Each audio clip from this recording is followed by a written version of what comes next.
Laissez-vous réconcilier avec Dieu. Laissez-moi vous le redire, laissez-vous reconcilier. C'est ainsi que saint Paul s'adresse à ses auditeurs dans la deuxième lettre aux Corinthiens. Et cette citation nous interroge sur la nature du pardon de Dieu. Ce pardon de Dieu n'est pas d'abord le fait d'effacer tel ou tel acte pécamineux que nous aurions pu faire, tel ou tel acte mauvais. Il s'agit plus profondément de retrouver une relation dans la paix, dans la justice, dans l'amour, dans la vérité, une relation vivante à Dieu. D'une certaine manière, nous pourrions dire que le pardon de Dieu, c'est le retour du Fils auprès du Père, ainsi que l'illustre si magnifiquement la parabole du Fils prodigue dans l'évangile selon saint Luc au chapitre 15. Cette réconciliation avec Dieu, comment s'opère-t-elle? Eh bien, nous savons maintenant que nous avons exploré le credo, il s'agit de la mort et de la résurrection du Christ.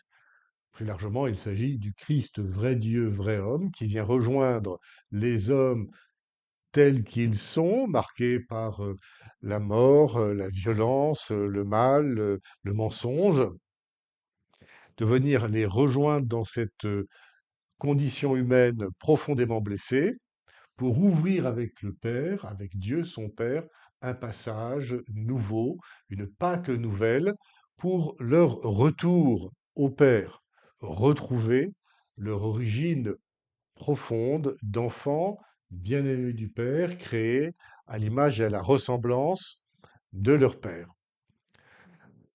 Cette réconciliation, ce pardon, les chrétiens le reçoivent de quelle manière?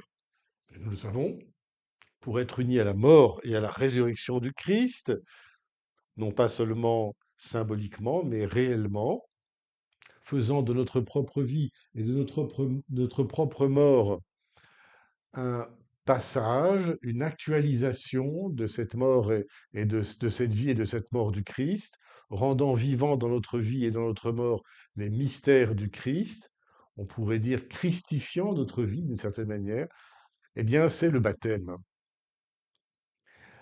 Le baptême nous fait entrer dans une vie de réconciliés, nous donne accès au pain de Dieu, au pain du bon Dieu, qui est son amour inconditionnel, cet amour qui nous reconstruit, qui nous refait, qui nous renaît sans cesse. Une vie vivifiante qui restaure sans cesse en nous ce qui est sans cesse abîmé par les assauts du mal en ce monde.